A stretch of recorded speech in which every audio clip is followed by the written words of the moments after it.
John is in Los Angeles. Hey, John, welcome to the Ramsey Show. Thanks for taking my call. Sure, man. What's up? So I have an anxiety question. I'm happy that Dr. John's on the line as well. So I'm 28 years old. My wife and I are on baby steps 4, 5, and 6, and I grew up in a paycheck-to-paycheck household.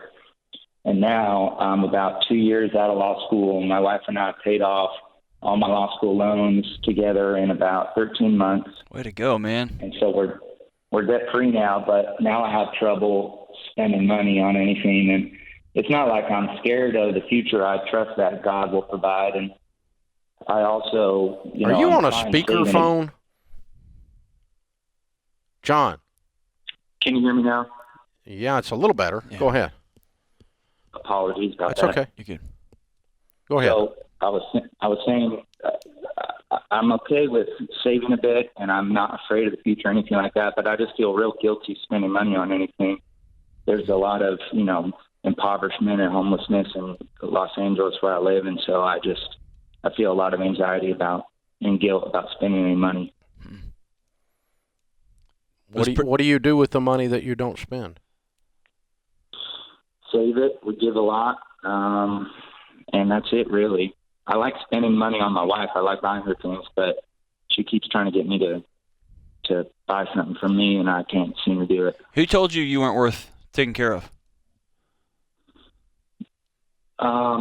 No one, I don't think, but... Yeah, somebody did. Somebody told you that you come last, your oxygen mask goes on last, that it's all right to take care of everybody else, but the moment you start experiencing joy, you've done something wrong. You've stepped over into dangerous territory. Who told you that?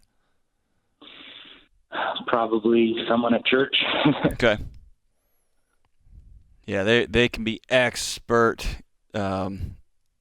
What do you say, Dave, about guilt trips? Yeah, expert travel agent for guilt Yeah, trips. they can be travel agents for guilt trips there. That's right. Mm. Hey, listen, somebody lied to you, brother. I'm sorry. So here's the thing. It shows a big heart of compassion that you notice the homeless around you.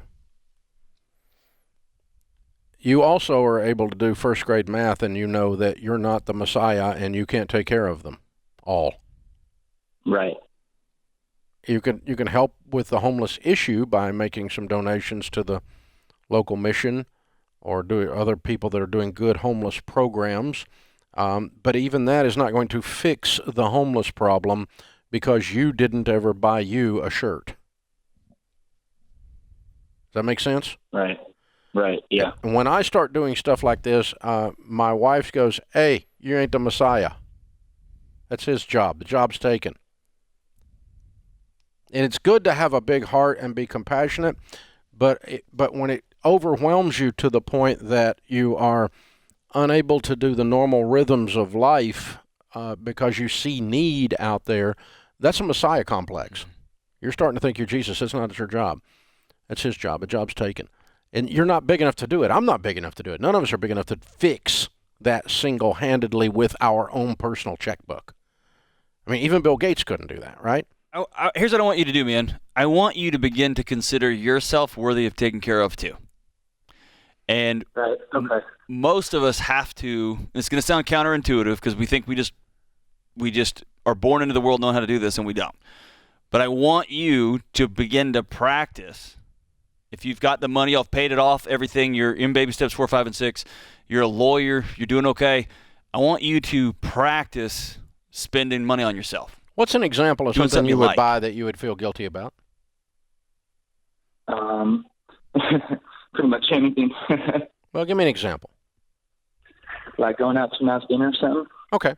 All right. So I think for a little while to learn to develop the muscle, John's suggesting you learn to develop this muscle. Put it as a line item in your budget. John. That's the line item.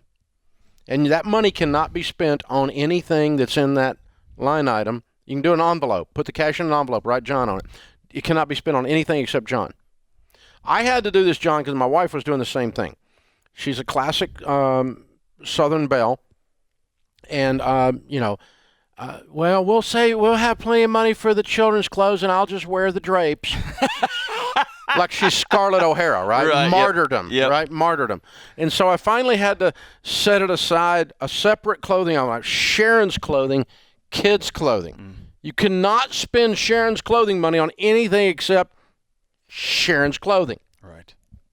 Then that takes all the guilt out of it. And so after years of practice, It's budgeted. Years of practice. Has she come around? She has no trouble now. She has no trouble whatsoever now. She's completely healed. She is healed. She's healed. It's a miracle. She's It's a professional. Miracle.